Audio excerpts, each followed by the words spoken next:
Congratulations!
Hello. Hello. How are we? I'm gonna wait a few minutes before I actually start, just to make sure that people have a chance to get here. Um, I think what I will do is hmm,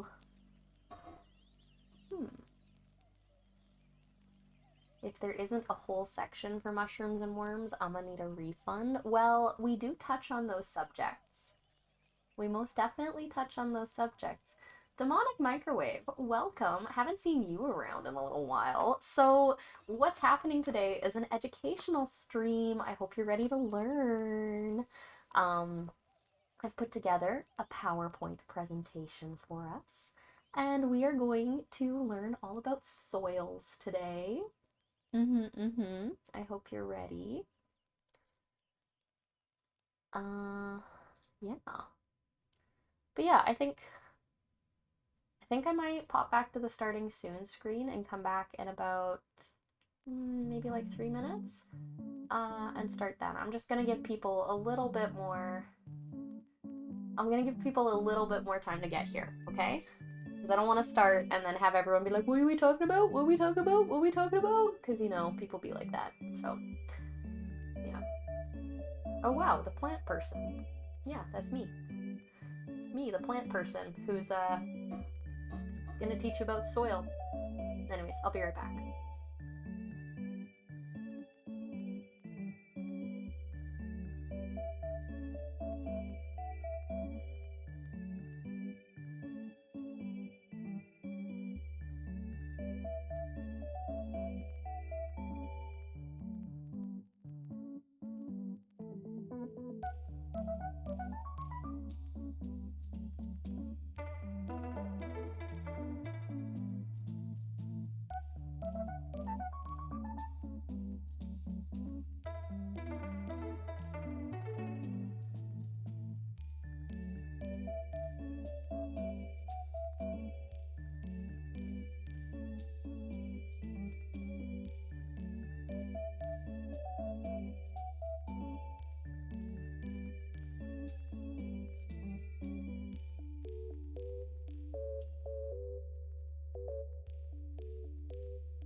Daddy?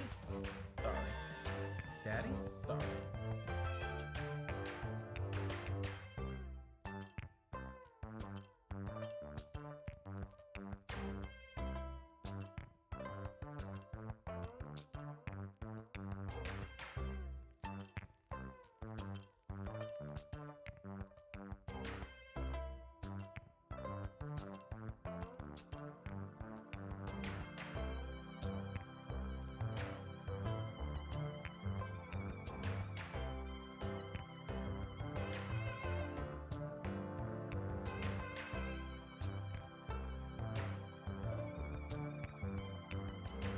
Amazing!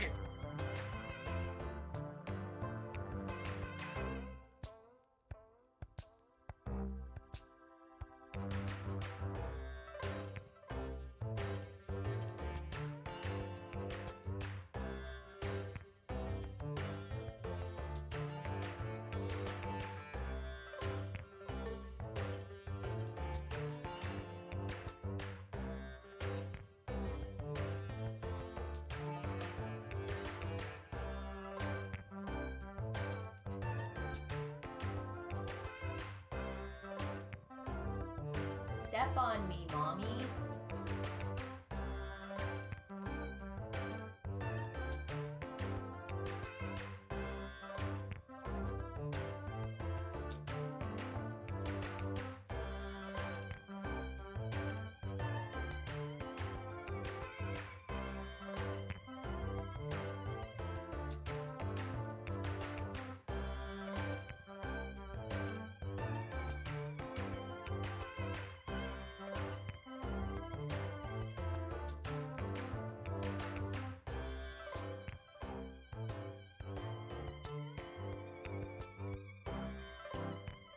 Hello!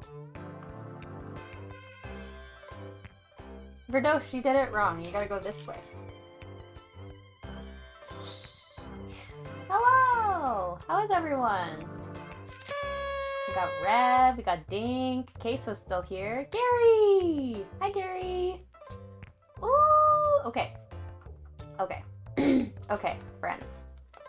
Still babysitting, but hello. Hello! Okay. Oh. Here we are. Time for some learning.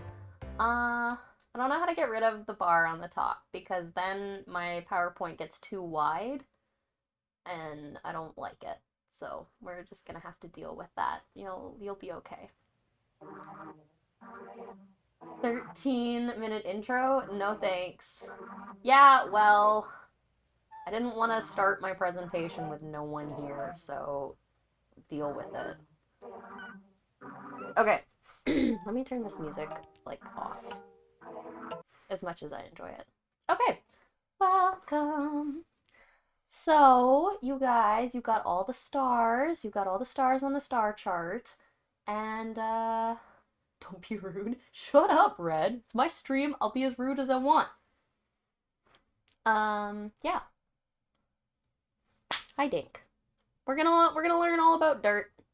We're gonna learn about dirt and soil and things that are in between. Yeah. I hope you guys are ready. Let's go. So, my head is absolutely in the way. This is a problem. Boop, boop, boop. Boop, boop. There we go. Better. I think aside from this slide, I tried to make sure that my head wasn't going to be in the way for these.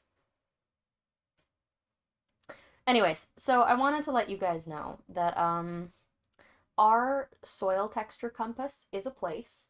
It is a subreddit on Reddit, and it's amazing. It's memes all about the classic and well-known US Department of Agriculture soil texture compass, which is this bad boy right here. And so I thought I'd introduce you to the topic of soils. You deal with it. With some good memes. So this is a classic, the silty clay loam girlfriend, friends with silty clay and silt loam. The soil is fertile this year, Anon. Anon, want to plant something? We'll make sure your garden grows well. We don't need much water. Likes rivers and lakes. Hated by other soils, they're just jealous of her water retention and nutrients. Then there's this one. This is a nice rendition of the soil texture triangle. What do you guys think? You like it? Hmm. Hmm. Hmm.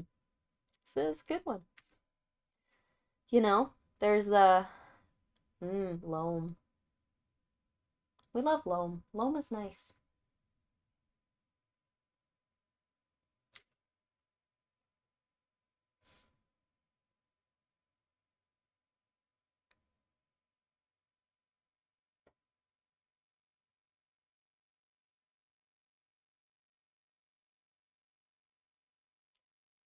This one is just a lot. There's a lot happening here.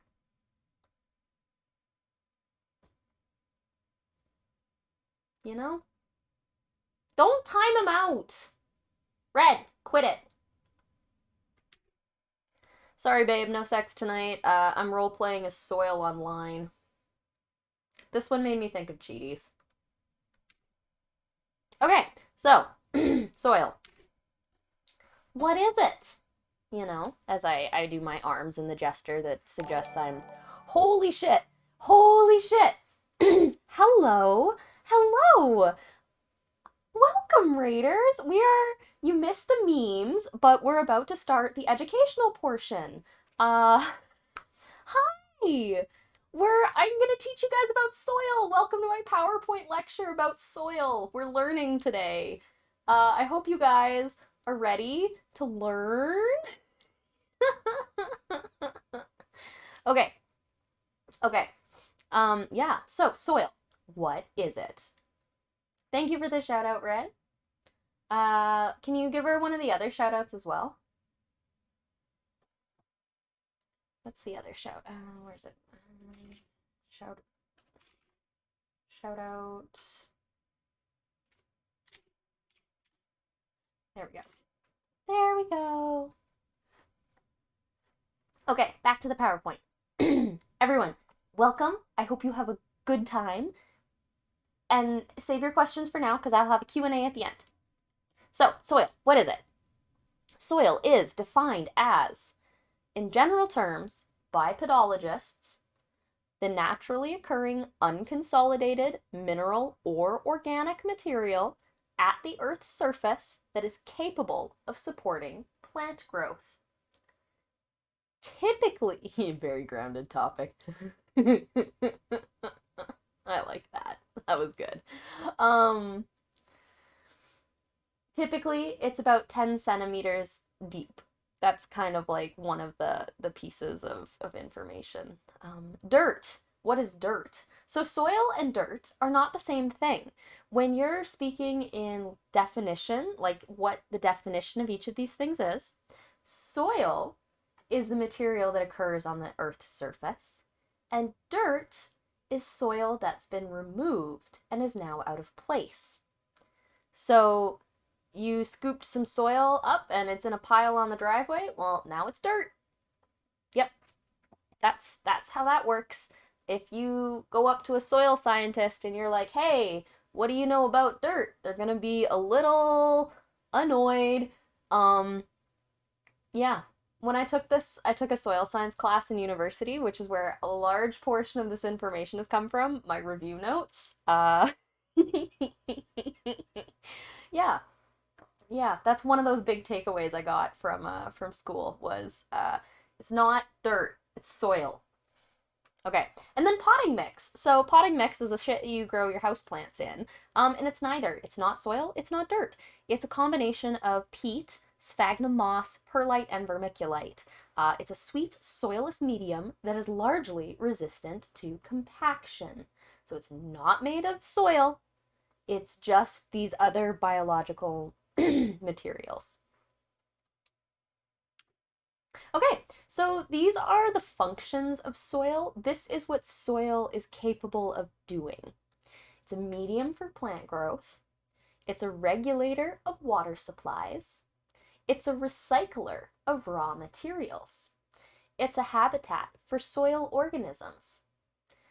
a landscaping and engineering medium. These are the functions of soil. Soil is. So now that we understand that soil and potting media and dirt are all slightly different things, here's specifically what soil is. Soil is made up of clay, silt, and sand. These are the mineral components. So this is the rock portion of soil. So they're sorted by size. The image here is depicting the size difference between all of the pieces. So if the yellow circle is the grain of sand, the blue circle is the size of a grain of silt, and the little orange circle here is the size of a grain of clay.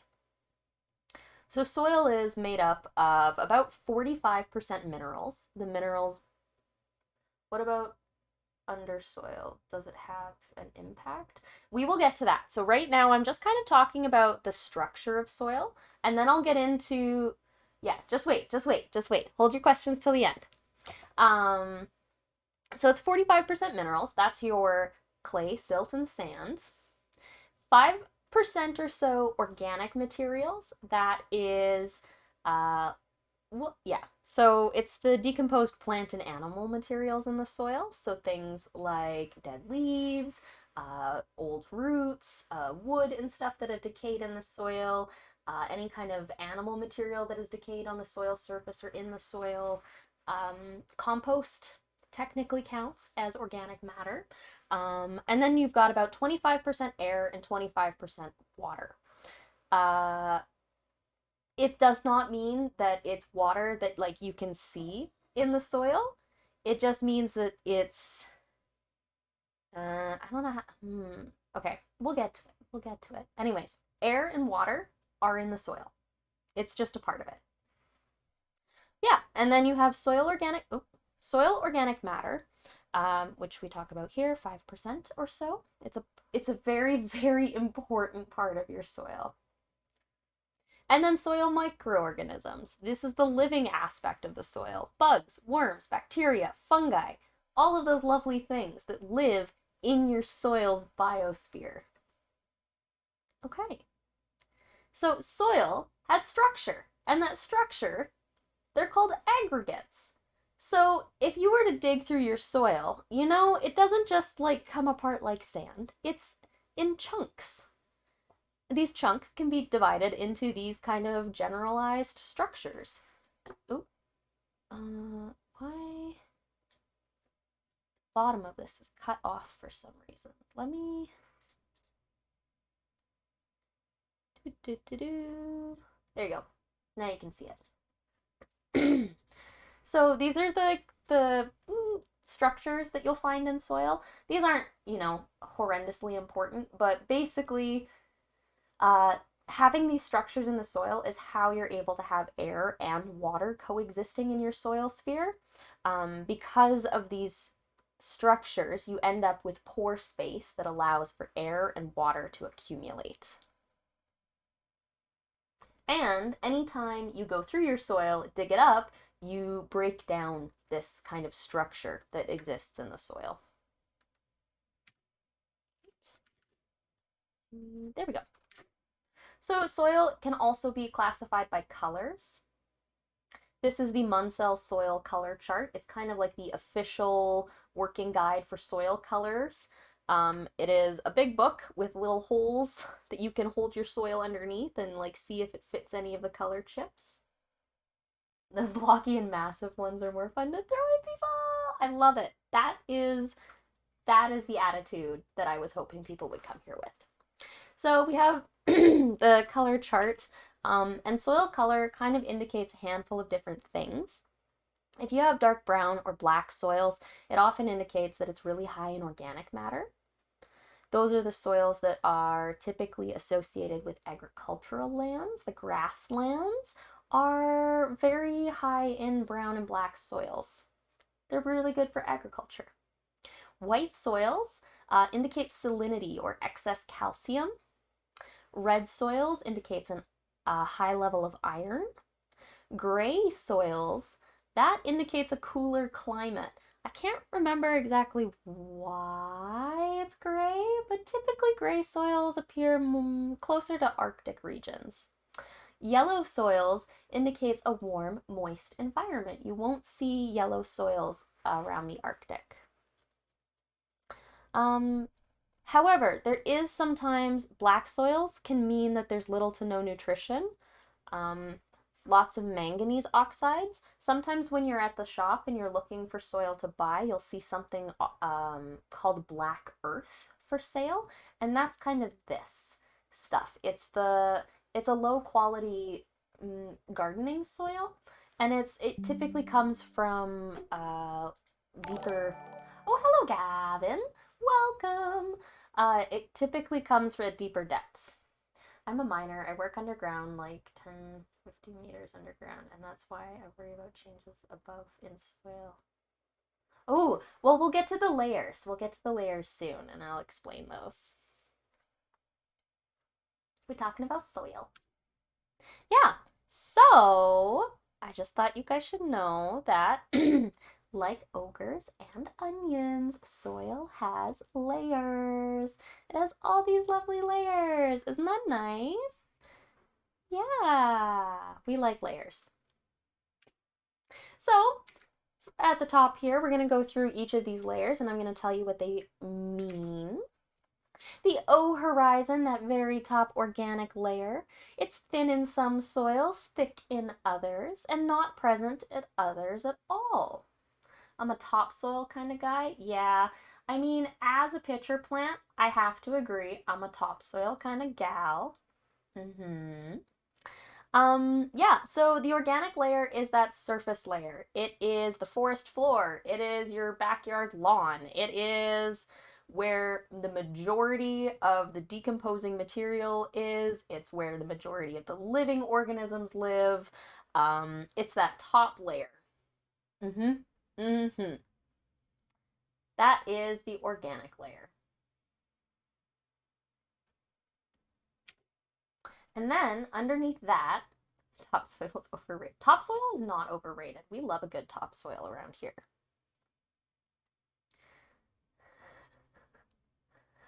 There was a dude who played GeoGuessr and can tell where they were based on the type of soil in the pictures. Yeah, that's dope. Being able to do that shit.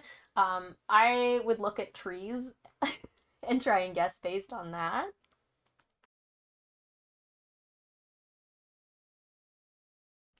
Excuse. All right.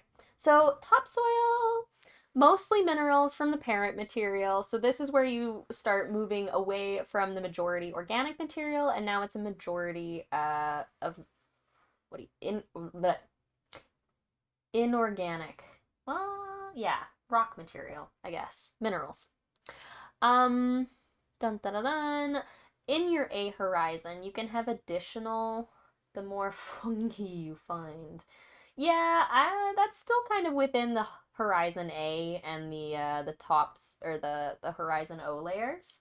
That is where a lot of stuff happens. There's lots of plant roots in there too. But yeah, you can have additional characteristics described on your A horizon, such as H, meaning that it's high in humus, which is the organic material. P, it's just been plowed, so it's been churned up quite a bit. And E, alluvial, has to do with water movement. Your B horizon, your subsoil. This is what lives underneath the area that you're gardening in. This is rich in minerals that have leached from the A or E horizons and have accumulated here. So once you get down here, this is what happens. You get an accumulation of things like the smaller particles and the ones that are water. Oh shit, what's the word? Water soluble? Yeah, water soluble. Your B horizon can have a whole bunch of different categories. So high in nitrogen, so natric, high in clay, high in iron, not very developed. Gley, meaning that they're often frozen. so anaerobic, there's not very much oxygen. Vertisolic has to do with the amount of water retention, and we'll learn a bit more about vertisols a little later. Permafrost, so, and frozen, so the amount of freeze that happens in these soils. Hi, Neko! The thing that chased me down an alley when I was high on rocks? Damn. Well, that might be exactly where I came from. I think that was my origin story. I'm kidding. I have no idea. Okay. Your subsoils can have a whole bunch of different definitions. Your subsoils can affect your topsoils because this is the part of the parent material. It does have an impact. Too much knowledge. Nope, you can never have too much knowledge. You gotta understand your soils. Your soils are important. Horizon C, parent material. This is the deposit at Earth's surface. It's where the soil has developed. Your parent material has an impact on your soil texture and mineral composition.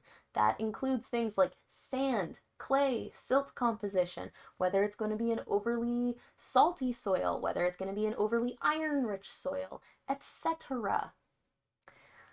Colluvial materials, or colluvium, means they are transported by gravity. So gravity has been the major factor in the production of the soil. Aeolian and aeolian, so materials transported by wind, lots of sand. Fluvial, transported by flowing water, rivers, lakes, etc. Lacustrine would be the still water, so I guess that would be a lake. Ocean floor, etc. And then glacial. So you can have glacial deposits from receding glaciers. You can have glacial deposits from glaciers that melted on spot. Do I ever play Farming Simulator? No, I don't. I probably could, and that way you guys could learn a whole bunch of information about gardening, but yeah, anyways. And at the very bottom, you've got your bedrock. It's just a mass of rock. It's the parent materials for some soils. Sometimes it's not the parent material. It's not soil anymore. It's just rock. Okay. So how do you test soils? How do you find out what kind of a soil you're dealing with? There's a whole bunch of different methods you can use. You can take soil cores. It's where you stick a long tube in the ground like this, and then you pull it up and you got, wow, a core of soil. It's the same way people test ice. They take cores out of the ice and pull it up. There's lab tests that look like this. They're kind of wild. It's cool. I enjoy it. I've done one of these tests before. And then there's this thing called hand texturing. Hand texturing is fucking dope. It is so dope. And it's so dope that I pulled up this shitty video for you guys to watch with me. I hope you enjoy. Wait, why can't I want to play it. Do I? Why can't I play it?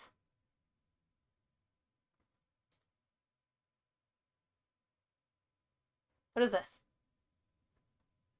Fuck. This is a problem.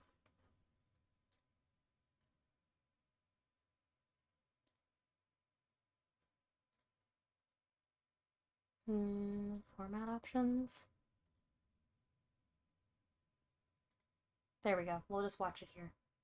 Soil texture is basically the composition of the soil in relation to sand, silt and clay, with sand being the coarsest fraction and clay being the finest. I actually watched now, it's this important in my to understand your soil texture as it has some major implications on soil management. It's important because it influences water holding capacity, water infiltration, nutrient retention and erodibility of the soil. Soil texturing is an easy thing to do.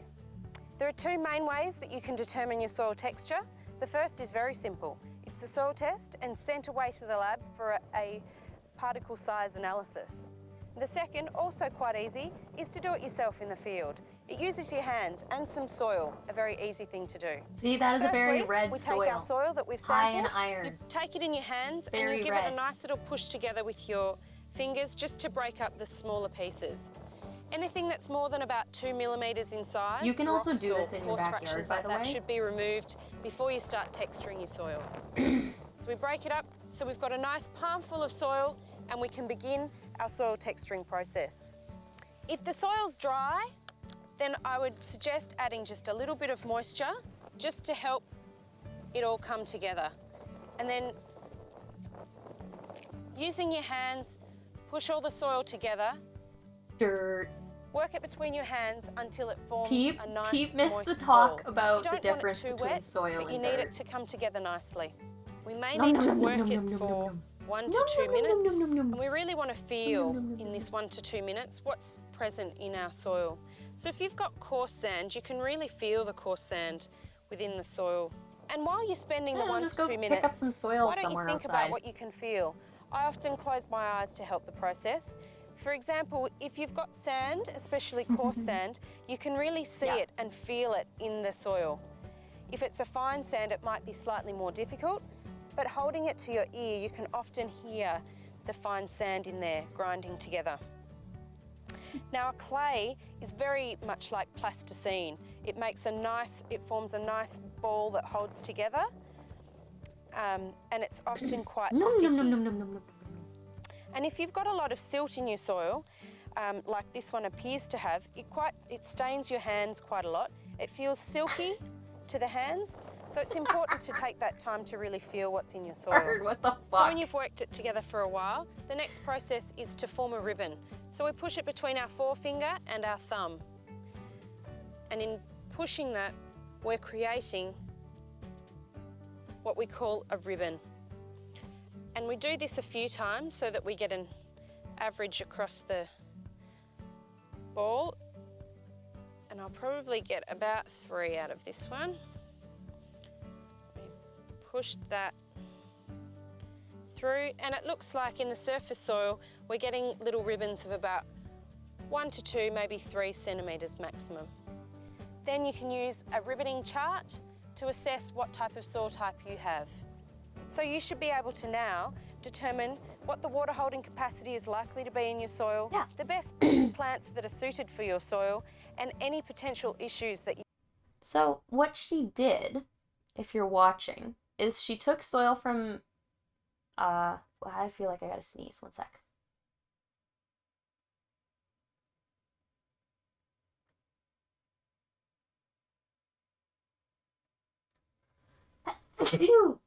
Oh, excuse me. Called it though. Okay, so what she did is she took some soil off the surface, right? Dug some up from a couple inches below the surface.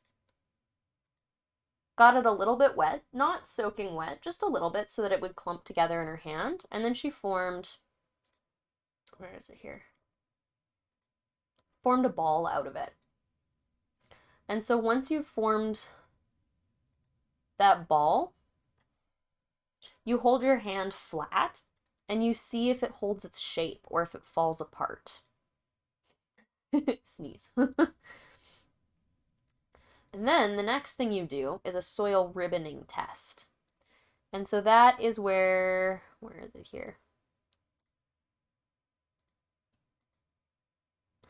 It's where you take the soil ball between your thumb and your finger and you kind of push it through. So watch what she's doing with her fingers. So we push it between our forefinger and our thumb. This motion. And in pushing that, we're creating... And so the length of this ribbon that you get is indicative of the type of soil that you're working with.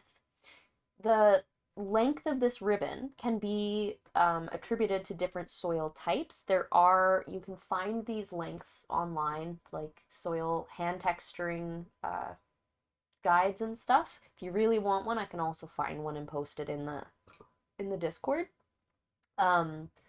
But that's what she's doing here. So it's like a process of feeling the type of soil you're working with. Does it feel super gritty? Is it really rocky? Like, what are you dealing with? once you've gotten it wet and you've created that ball and you've let it sit in your hand, if it's a really sandy soil, it's not even going to ball up. If it's a really silty soil, it might ball up, but it's probably going to fall apart fairly quickly. And if it's a heavy clay, it's not going to break apart at all. It's going to hold its shape.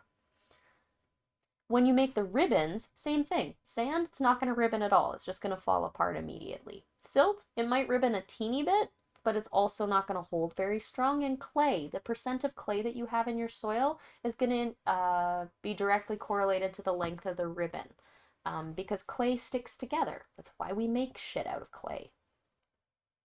Yeah, and so through all of that process, you can learn a lot about the soil that you're working with. Also, soil can vary from one end of a yard to the other. Like, I used to work in a garden where I'd have some of my participants go out, we'd practice this hand texturing. We'd pull soil from like 4 different spots in this one garden that was about 1.5 acres. And we'd have vastly different results. And this is in one garden. So, like, it can differ. Just because you tested the soil in your front yard doesn't mean you know what you're dealing with in the backyard. So, learn about your soils. Okay. Back to here. Bum, bum, ba-dum. There we go. So soil classification. For those of you who do not live in Canada, this is not going to be 100% accurate. Soil classification differs across the globe. Every country has its own system.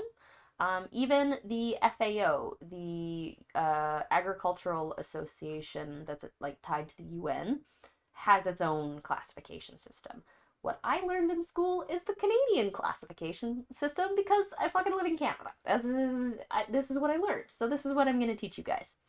They're very similar across the globe. They're just not identical. But yeah. So you have a classification system that's really similar to biological classification. So we have an order, and then we have a great group, subgroup, family, series. Blech. What I'm going to talk about are orders. And I've listed all of the Canadian soil orders here. So you have chrysolic, organic, verticolic, podzolic, glaciolic, solonetzic, chernozemic, luvasolic, brunasolic, and regosolic soils. I'm not going to talk about every single one of these because you're not going to come across some of these ever in your life, and you can look them up in your own time. You guys are smart beans. Yeah, so these are the Canadian soils. I'm going to teach you about a handful of the ones that I find the most interesting or the most universally, like the ones that you find spread largely across the globe, the stuff you're more used to seeing. So, the one I want to talk about is the ZEP classification system has only one order, dirt. I see. Chernozemic soils. These are the quotation normal soils of the grasslands. Agricultural regions thrive off Chernozem soils. This is the agricultural belt of North America. It's largely Chernozemic soils. They're a brown, deep brown soil. They're lovely. They are rich in organic matter. They have excellent soil porosity. They have beautiful water retention, space for roots, enough air that the plants can also breathe and they just thrive. It's happy, happy soil time. Hi, Hunt! Can't be defeated by a nap. We're talking about Chernozems. We are getting into the soil classification. So these are your favored agricultural soils. This is what you strive for if you want to produce food. It's the favorite. It's the favorite of the soils. Very common in the agricultural soil regions of the world are solonetzic soils. These are the salty soils. These have a high sodium parent material. The B and C horizons, those subsoil and parent material horizons, are high in sodiums and clay. Often characterized by this like white color in the soil. If you're also dealing with a overly salty soil, not necessarily a solonetzic soil, because that might not be what the parent material is made out of, but No, we're not gonna go into oxasols. um, but sometimes if you see an accumulation of white at the soil surface, it also indicates high salt content. Sometimes agricultural, thank you, Hunt. Um, sometimes agricultural soils will end up with a high salt accumulation, and you will see plenty of salt residue on the surface. Vertisolic soil. I said we were going to talk about these again, and we've all seen these before. They're prone to shrinking and swelling. Um, this. This is like the classic vertisol indicator. It also extends past the very surface and it goes into that top soil. It starts to show in that subsoil, the B horizon, but not as much. Your parent material is a little bit different, or your subsoil is a little different. But yeah, it's the whole topsoil is like this. It's very rich in clay, meaning that once the water dries out, the clay kind of just sticks together and it pulls apart. Those are your vertisols. Regosolic soils are very young soils. They're the babies. They're the babies. They're likely to become a chernozem as they age because of the plant material that is building alongside of them.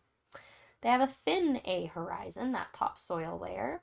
No B horizon. It's typically just the little bit of organic material that's accumulating over a parent material. Baby soils. Yeah. And then these are very common in northern Canada. Glaciolic soils, that very grayish coloring. They're just really, there's not a lot of air in there, and there's not a lot of activity going on. Glaciolic soils are often frozen for a good portion of the year. And then these are my favorites. These are the podzolic soils. And podzols are very colorful. They're the most colorful soils. Look at that. Isn't that nice? You got some iron composition. You got some of that dark black soil. You got a clayey a layer in there. They're not very good for agriculture. It's why coniferous forests aren't usually mowed down for agricultural practice because they're kind of acidic. But yeah, they're pretty. They're a pretty soil. Okay, so what else? Soil is an environment and a habitat. Yes, soil microbes can be classified as fungi, bacteria, archaea, protozoa, viruses. There can also be arthropods, bugs. There will be small animals that live in the soil, like burrowing animals. Yeah, plants. Plants also live in the soil. But yeah, it's been estimated that a single gram of soil can contain up to several billion bacteria alone. The soil is it's very alive, is more or less it. There's a lot going on in there. Be nice to your soil because a lot of things live there. It's home for many a critter. So you've also got the plant microbiome. I just kind of wanted to showcase a little bit of like, these are the things that live in the soil. And once you get in there, like you've got the plant sphere where there's a whole bunch of bacteria and fungi and things that interact with the roots. And so you have interaction within the soil as well. It's a probiotic. Yeah. How do we care for our soil? How do we what are the standards of taking care of your soil? Well, it fucking changes constantly. It's really hard to know what the good practices are unless you're in the fucking educational sphere because it changes. It changes all the time. There are new studies being done on soils constantly. Soils, we don't really understand it very well yet. We're in the baby steps of learning how soil works. The Dust Bowl, the Great Depression and the Dust Bowl of the 1930s in North America, it's because we fucked up our soil. We didn't know what we were doing. We're like, oh shit, let's till everything until we have no soil structure. And when the wind comes through, when we have some drought, it blows all of our fucking soil away because it's dry and it's goddamn broken up. So, you know, like, we learn all the time. Some of the things that we have learned over the years is tilling versus no-till. Perhaps those of you who are older may remember going on long car rides in agricultural areas. Only electric fans? Yes, please do. I hope she falls madly in love with you for your knowledge of soil. So, till versus no-till. As a youngin, you may remember driving around past agricultural lands, and in the winter there being a completely bare field. There's nothing left in it. But now, if you drive around past agricultural fields in the winter months, there's usually plants left. They cut them down, but they leave the stalk and the roots in place. This is called leaving the stubble in your field. The reason you leave it is because it holds the soil together. It provides structure. And it catches snow.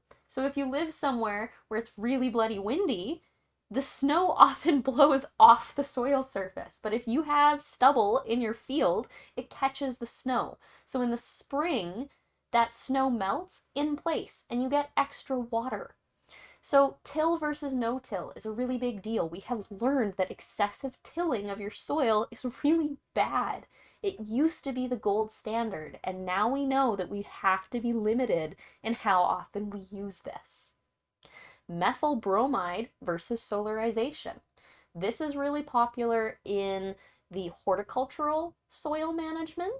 Horticulture specifically being more like vegetable and fruit production. So methyl bromide was a chemical that kind of came out of the golden era of agricultural advancement. So after World War I and World War II came a boom in agricultural knowledge. You had a whole bunch of companies that now had access to chemicals that we never knew existed before. And these are chemicals that act as insecticides, as pesticides, as fungicides, etc. So we now have seed treatments that go on our crops before we even put them in the ground, protecting the seed from fungi. We have things like Roundup, and we have things like 2,4-D. All of these different chemicals that work in different ways in our soil to make agriculture easier and more efficient. However, as we have learned, not all of these things are good. Most iconic example is probably DDT. We don't want, the Haber-Bosch process invented mustard gas, but it also invented nitrogen. So all of that nitrogen fertilizer that we use on crops all around the world, it came out of inventions for war. That's porn and war it's all of our advancements in history have come from those things. Humans are so predictable.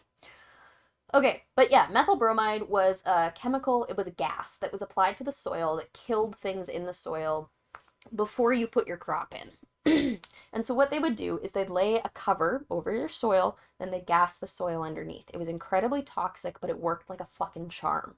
However, we learned it's really fucking bad to kill everything in your soil. You kill off the entire soil biosphere when you do that. And it has really negative consequences on humans who come into contact with it. So, like, not good shit. We now know that if you just lay some fucking plastic over the soil surface and you let the sun bake the fuck out of the soil, it does the same thing. No toxic gases needed. Okay, Gary. So another thing is general fertilization versus precision fertilization. This is the concept of do you put fertilizer in all of the soil that you're gardening with, or do you just put it next to the plant roots? So in precision fertilization in the field, when the big machines go out to plant their crops, they also lay fertilizer in little furrows really close to the plants, but also so as to not feed all of the weeds that may be trying to grow in between. So, yeah.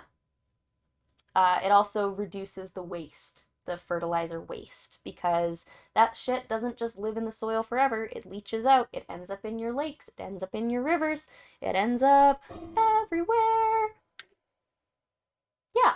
Okay. So, on the topic of soils, what the fuck is compost? What is it? What's compost? Compost is pretty much just soil organic matter. Or, you know, it's the shit that makes up soil organic matter after it's decomposed.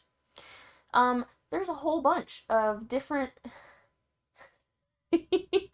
there's a whole bunch of different methods of composting. You can use a 3-bin system, you can use a static pile, you can do it in a trench, you can use a tumbler that spins it around, not social media.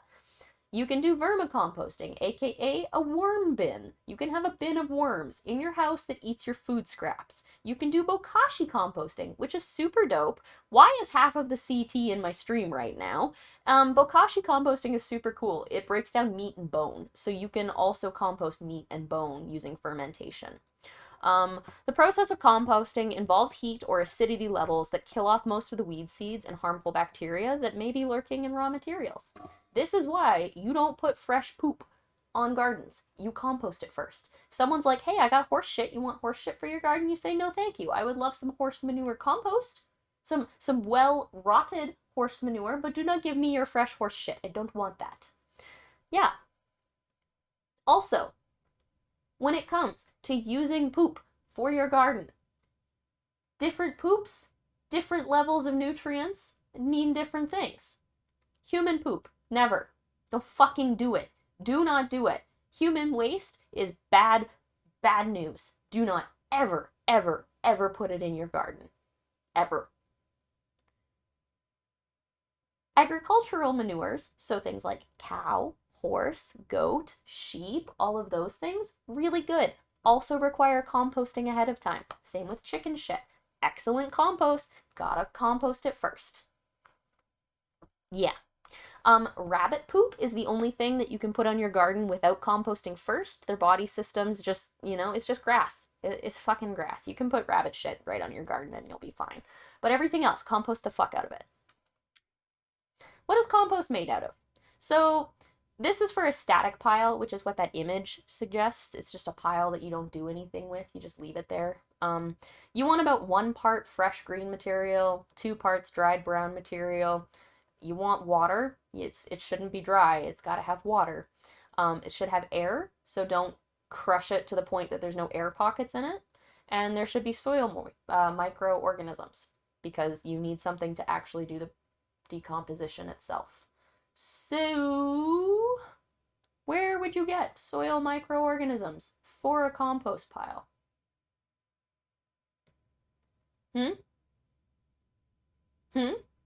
I ask you, chat. I ask you. How does one get soil microorganisms? Do not fucking piss in it. The store. Outside. The soil itself, Hunt. I knew you were smart.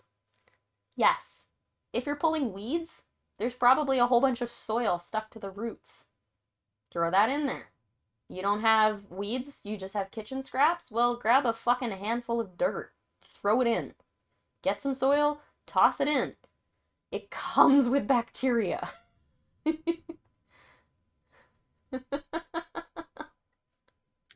Okay, so how water moves through soil is really bloody important as well. Water potential is just what you call the water in the soil. It's the amount of work per unit to move water through the soil. If you have a high water potential, it just means there's a lot of water available in the soil. If you have a low water potential, it doesn't hold the water very well. It just blah, blah, blah. Okay, there are 2 forces that have a lot of impact on how soil moves the water around. You've got gravity. Gravity works best when there's not a lot of small spaces. So if it's like really sandy, gravity's like, booyah, I'm gonna pull all this water through right away. And if it's a really heavy clay soil, gravity's like, ah shit, I have no power here. And it just sits on the surface in a pool.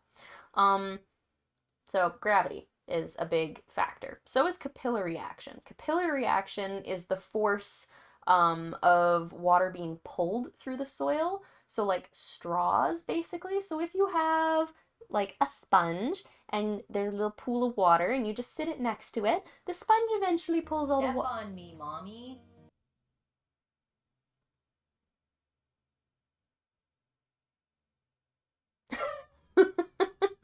Okay.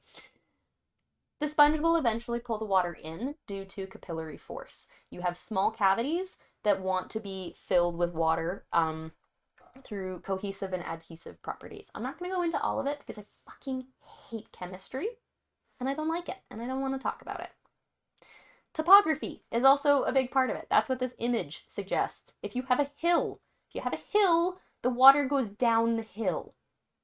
If you have hills and a little trench in the middle, the water fucking gathers in the trench. You get a wet spot. Wow, that's how shit works. Boom. I have another video for us. Where's my... I gotta figure out how to... Format options? Yeah, here we go.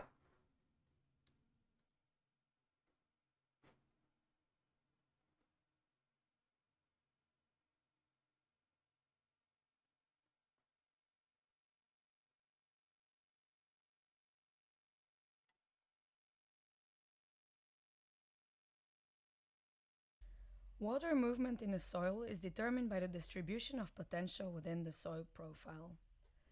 Water tends to move from areas of higher potential to ones of lower potential. If there is no potential difference, no movement will occur. The potential at any point results from the action of different forces, mainly gravitational and metric. Water tends to move downward due to gravity and upward due to attraction of solid surfaces called capillarity. Through a series of small experiences, this video will show the basic principles governing water flows. In these demonstrations, soil is held between glass plates so that you can watch what happens as the soil is wetted. The glass plates are 30 centimeters high and 60 centimeters wide, with about 2.5 centimeters of space between for soil. Think of this model as representing a vertical cross-section through the soil. Thanks to time-lapse photographic processes, actions that would require many hours in nature will be observable in just a few minutes. Using a motion picture camera, single pictures are taken every second as the water moves into the soil. The completed motion picture film is then projected and speeded up 25 times. Because water movement is usually very rapid when water is first applied and very slow at later times, the speed-up factor might change during a sequence. This will be indicated on the screen. The soil used is an air-dried loam, which has been passed through a fine screen. Sand, clay, and aggregates are used to simulate non-uniform bodies in a soil profile. Water will be added in a furrow with a funnel connected to a tap, which keeps the water level at any desired depth.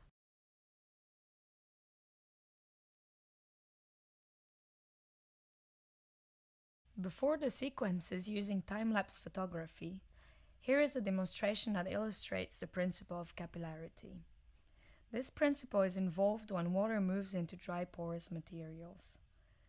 Liquid is pulled because of the attraction of solid mineral surfaces for water, adhesion, and attraction of water molecules for each other, cohesion. Adhesive and cohesive forces are responsible for moving water upward against the downward force of gravity. In this demonstration, water rises between two closely spaced plastic plates because of the adhesive forces between plastic and water and cohesive forces between water molecules. The height of rise is greatest when the plastic plates are pinched tightly together. The pressure in the water above the free water surface in the container is less than atmospheric pressure. This is called tension. The higher water rises, the greater the internal tension.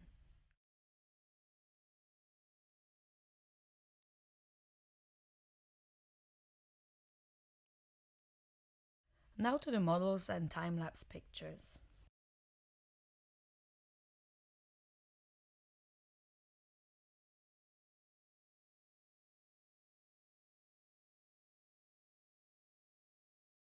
Before analyzing the problems of stratification, it is important to illustrate differences among uniform soils with respect to their ability to transmit and retain water. And now welcome to the soil talk. Note that the depth of penetration at any given time is greatest for the sandy loam, which has the largest pores, and least for the clay loam, which has the finest pores.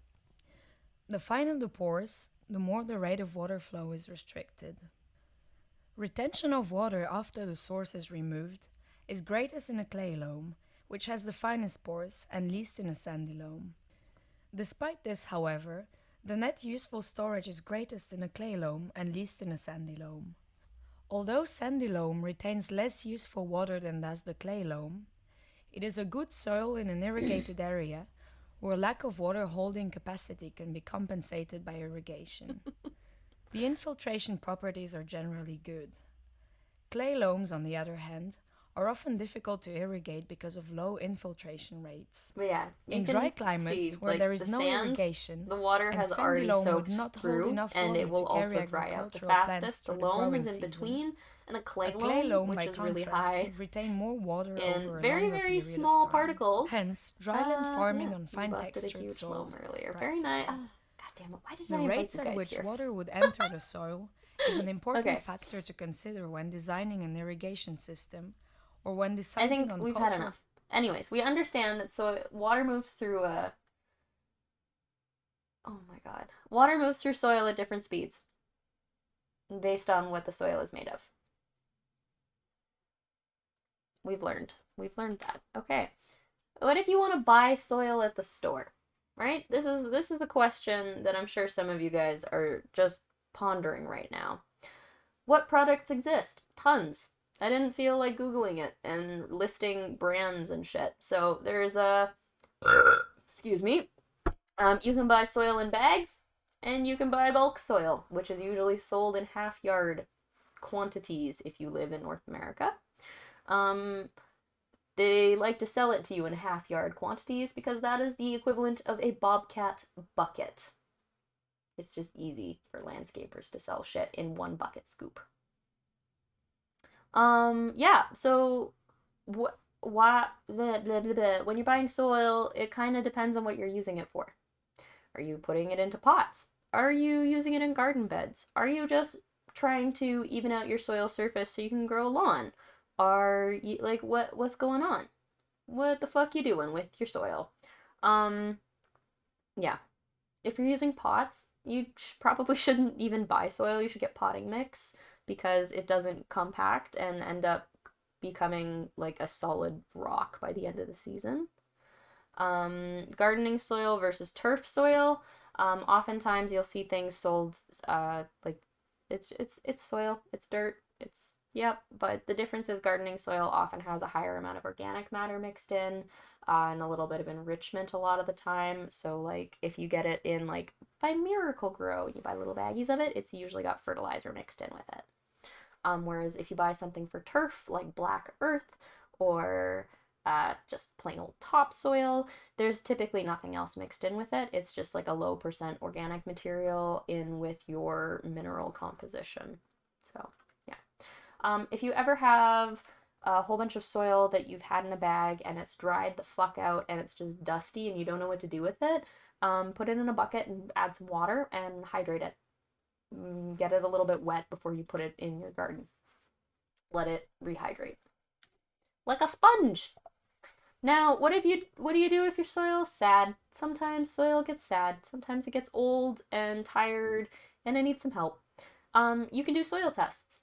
Soil tests are nice. If you go to a garden center and you're like, oh no, I need to get my soil tested, they'll try and hand you one of these things, these rapid tests, soil test kits, where it's like, you put the little paper in and it tells you gives you a color, and then you know what's going on.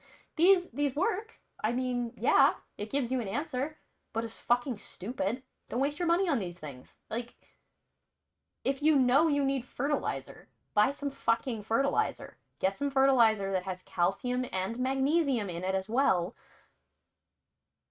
and use that. Typically, you're not going to have a high pH or a low pH.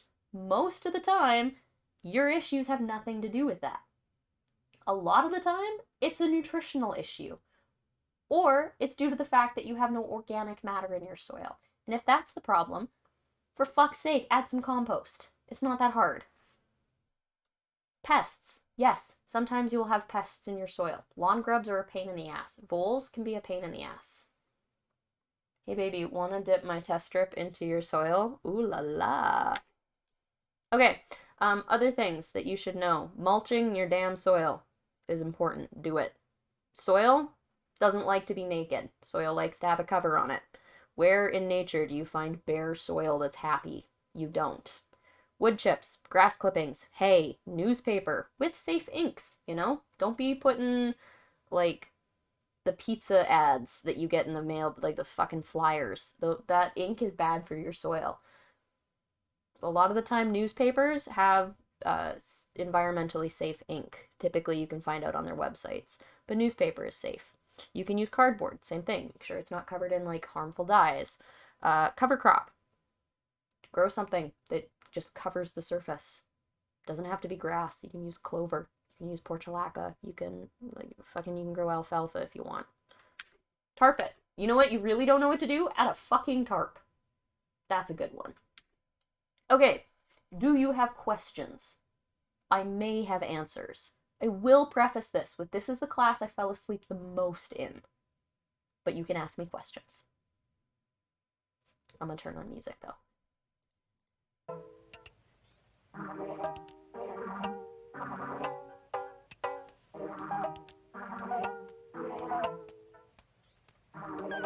What is soil?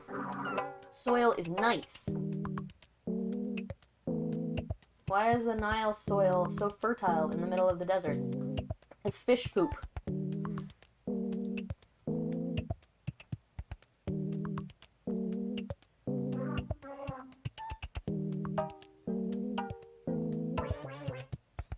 Sand and oil?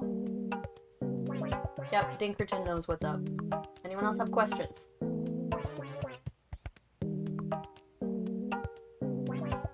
How would you go about that? Salt.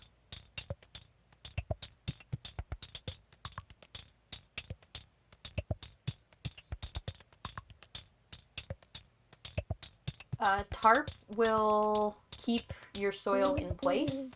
You won't have issues of, what do you call it? It won't become a weedy mess because it kills everything off from the heat, and lack of light. Yeah. You can use a tarp if you want. You don't have to, but you can. Tarping is a really good way to kill off all the weeds in an area before you want to grow in it too, so you could do that. Is Mayo an instrument? You know, I never took any classes on music. I don't think I can speak to that one. Is it strange that I feel like God when I complete some compost? No, I think that makes sense because you just took the soil's job and did it for it faster. If I wanted to grow tomatoes, what soil should I use? You should go the hydroponic route and not use soil at all.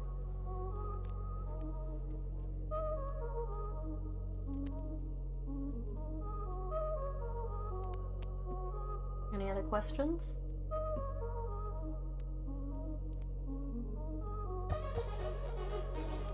Does mayo make good compost?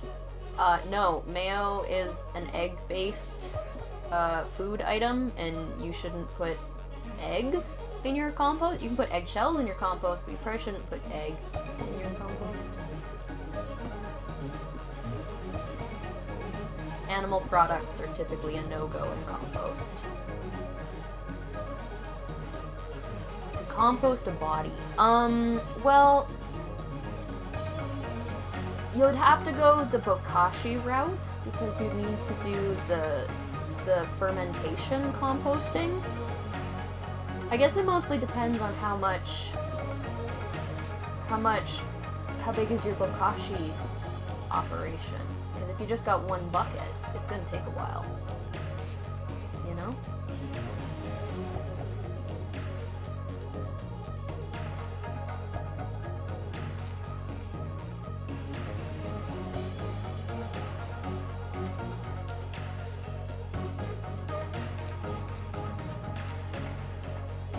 Yeah, probably. I would say that's much easier.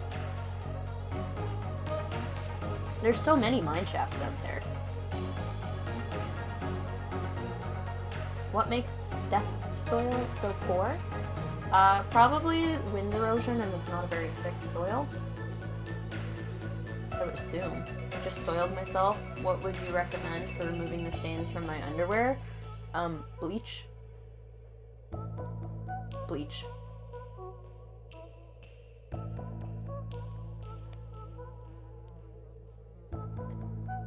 Oh god.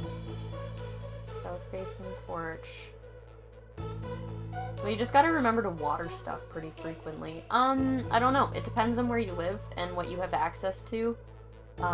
Most early spring flowers are bulb flowers, so things like hyacinths, daffodils. The music is a bit loud. Can't hear you well. Come on, dude. How's that? Better? I hope so.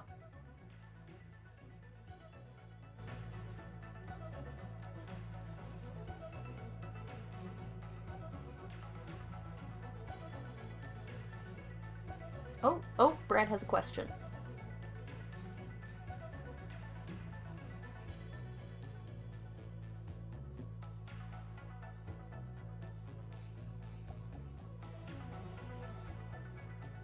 What is your question?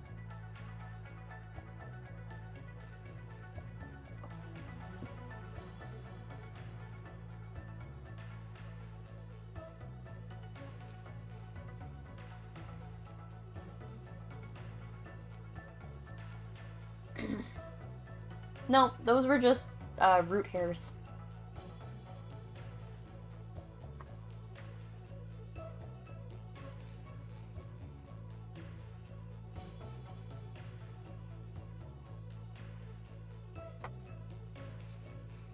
People love sunflowers.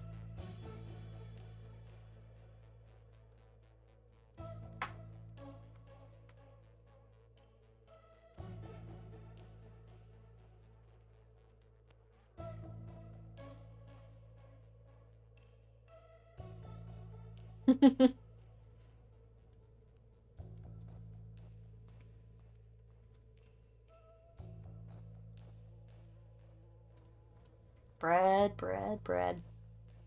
You novice. What make the sunflowers grow?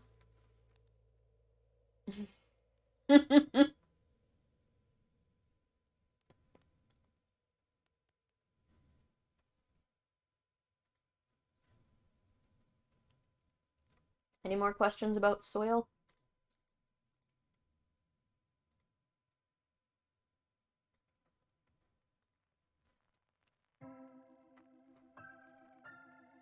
Are you guys... Do you feel learned? What are isopods? Terrestrial crustaceans and cute little motherfuckers. Potato bugs have some wicked fast ability to become resistant to chemicals. That's why there's like nothing that kills them. Why is nitrogen important for soil? Well, it's important for plants. It doesn't really do anything to the soil, but in plants, it's the food. You need nitrogen to do anything. I'm smart now. Yay! Now he's a smart fan.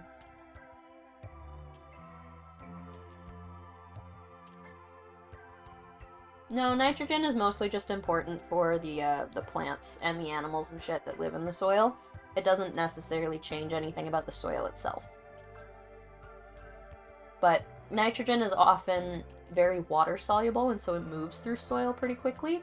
And so if you apply an excessive amount of nitrogen, the plants are only going to use a certain amount, and the rest of it's going to leach through your soil and out into the water system. That would be a French fry, Olus.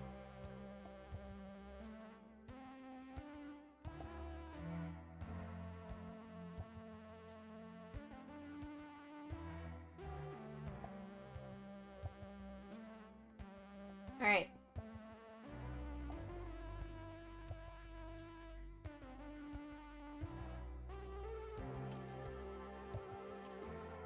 So last night, while I was lying in bed, I was like, I should take my meds. And then I went and grabbed those and went to grab the glass of water that's next to my bed. And I looked in my cup and I'm like, what the fuck is that? There was a small grub. There was a small grub in my glass of water, and I have no fucking clue where it came from. I don't know where it came from. I don't know why it was there, but it was there. There was a grub in my cup. If train leaves the station at 11 a.m., moves east at 50 miles per hour, and a train leaves another station going west at 20 miles per hour, how long will it take before they cross each other? I don't know. I got really mad and like yelled fuck math, I think, on my last stream. Fucking hate math.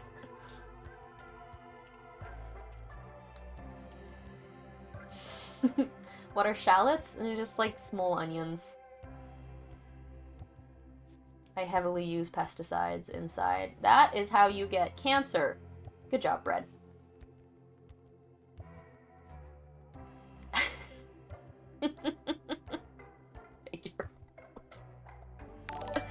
Whoa! Another raid? Holy shit! Welcome! We actually just finished up. We wrapped up our soils talk. I don't usually get this many raids. What the hell's going on? Hello! Welcome to the terrarium. We just learned about soil, so if you guys have any questions about soil, ask away. Oh, yes, introduction. I'm Nep. I am a carnivorous plant / weeb. And I know a lot about gardens and bugs and soil. Water the plant. Thank you. Thanks for the hydrate. How was your stream? Do I call you Jin? Can we grow humans in it if we fill the soil with hamburgers? No, unfortunately not. Hey, Hunt, it's fucking accurate. Is that what you always wanted to be when you grew up? Yeah. Well, I mean, when I was in high school, I used to want to be like a professional doorman. I wanted one of those like dope outfits, like the double-breasted, like has the, or not double-breasted, like the 2 rows of buttons that go down the breast, and then like the sweet little round cap with the string under the chin. I wanted one of those, and then I wanted a monkey that would sit on my shoulder in an identical outfit, and that was like my dream for a good year or 2. I'm kind of sad I never followed that path.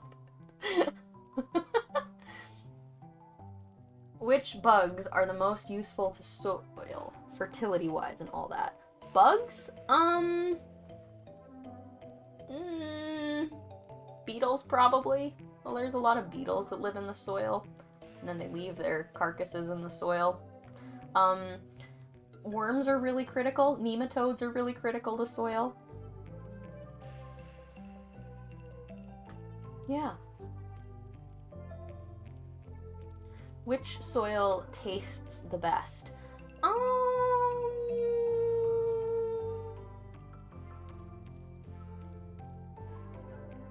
That's a good question. I've never been a particular fan of just soil itself, but I have to admit, when you eat a fresh carrot out of the garden and you've washed it off in the garden and you haven't quite gotten all of the soil off of it, that's the tastiest soil. Is red ochre just a soil? I believe so. Isn't that the soil that comes out of, like, caves in Australia?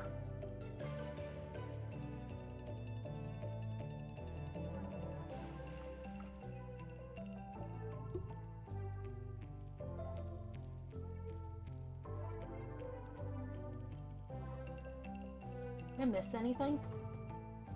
Excuse me, ma'am? What?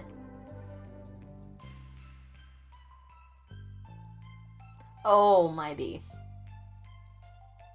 Why do sometimes sunflower seeds taste really bitter? Are they just not ripe yet?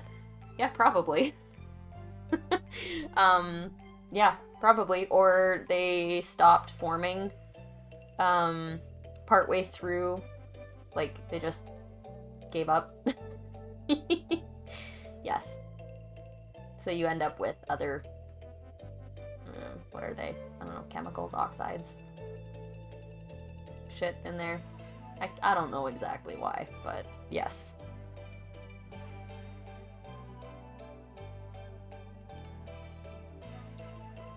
Underdeveloped sunflower seeds don't taste very interesting. Frogs! I love frogs.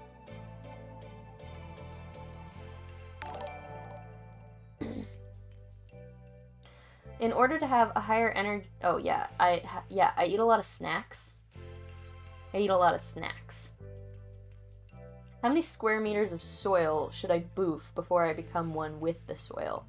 You know, we all become one with the soil at some point in our lives, and so I think the amount of soil you boof before you get there is really up to you, and how much soil you want to boof in your lifetime.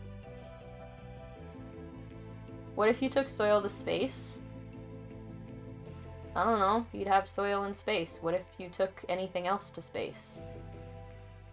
Don't they get bitter when they're too old, like chestnuts? Yeah, quite possibly, because I think that's the same thing. As they age and start to decompose a little bit, you end up with, like, a buildup of different oxides. When can I become soil? For the low price of getting someone to hire a hitman, you could probably become soil next week. The fuck's that face for, Red? Which is superior, pocket sand or pocket soil? I would say pocket sand. Pocket soil would be kind of a misuse of that nice, precious organic material, whereas pocket sand has those nice rough edges, so once it gets in the eyes, it can do just that much more damage.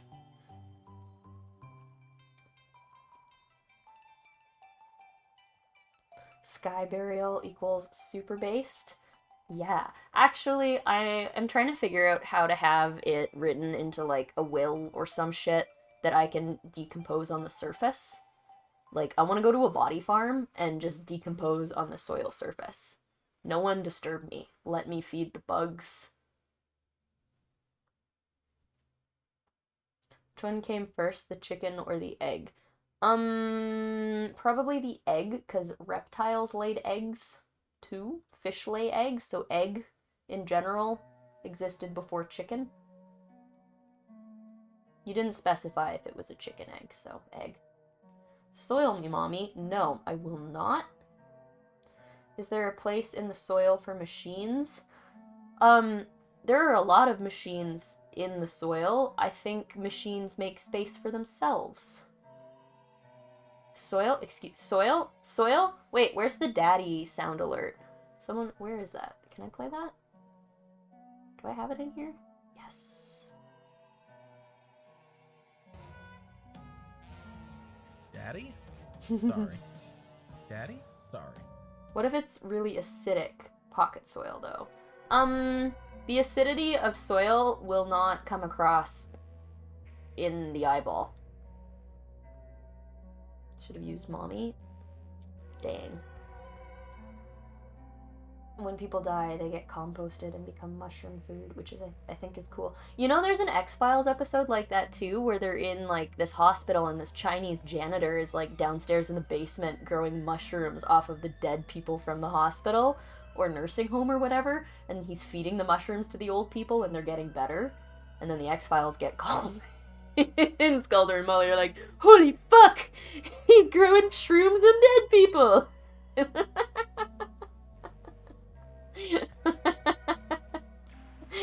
I love it. You guys like slime mold? What happened to all the pencils I dropped? Gravity. Who is hotter, Scully or Mulder? Scully aged better. But 1992 David Duchovny is not a bad looking man.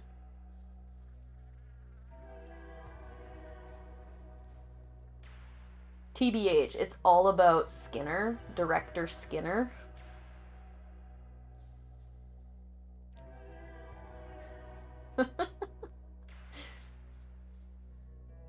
Unless they went to the same place where all of the missing socks go. Do we have any other questions? Do we need to review anything else from this PowerPoint? I actually cut a whole bunch of shit out of here because at some points I was like, why would I spend hours talking about the bulk density and how to quantify bulk density in soil? These people don't want to know how to do that.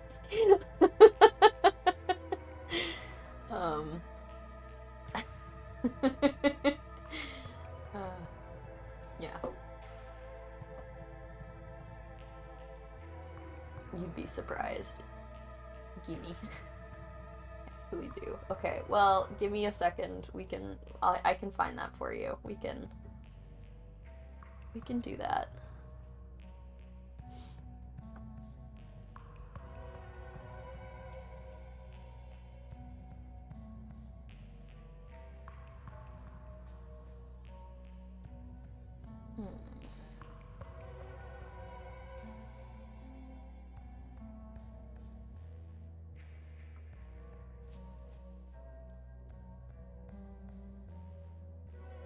Step on me, mommy. Where is it?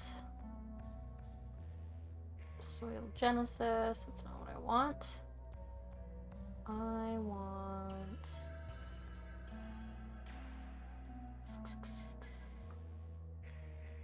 There it is. Is this what I'm looking for? Oh god, it's a blank PDF. We don't want that. Let's find the midterm notes. When did I take this class? Here.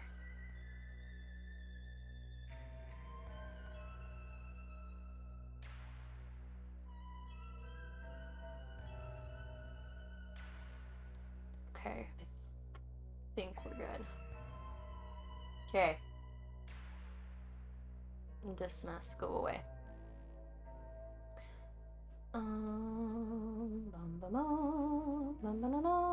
What if we zoom in? View? There it is, 100%. Okay. Soil forming process, chemical weathering, blah, blah, blah, groundwater, parent material, soil is. Soil texture.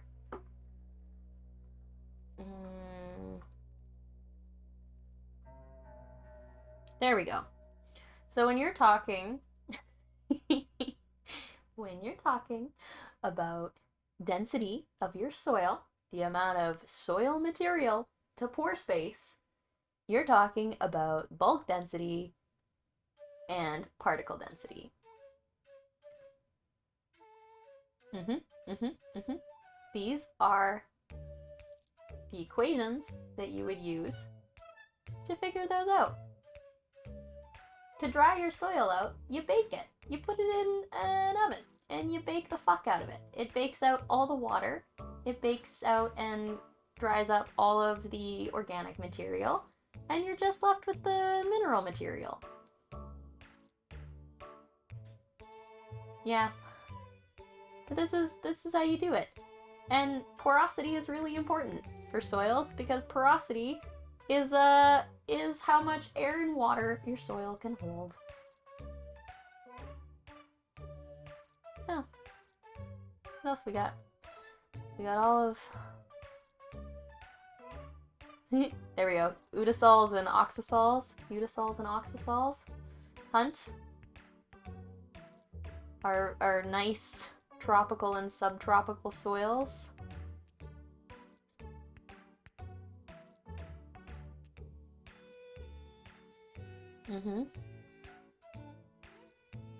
Amazing! What else?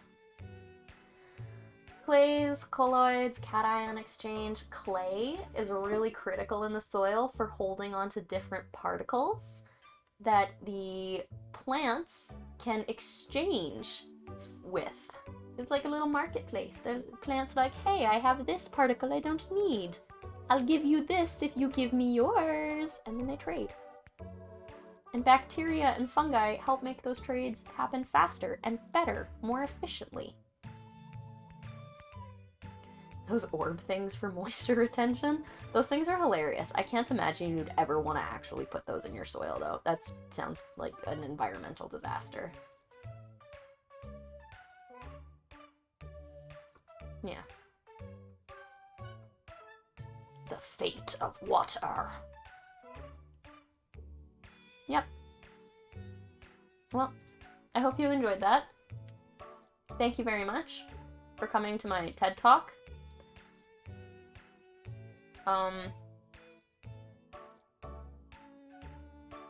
That's all I got for you guys. Thank you so much for hanging out. I hope I answered your questions. I hope you learned shit. I'm gonna take a bit of a break here. I'm gonna check in with my partner and see what we're doing for the rest of the afternoon here, and then yeah, I may come back in a bit. I may not. We'll see. Either way, I'm gonna end stream for now. So, yeah, this was nice. Thanks for hanging out. Love you guys. Bye-bye. Get out of my house.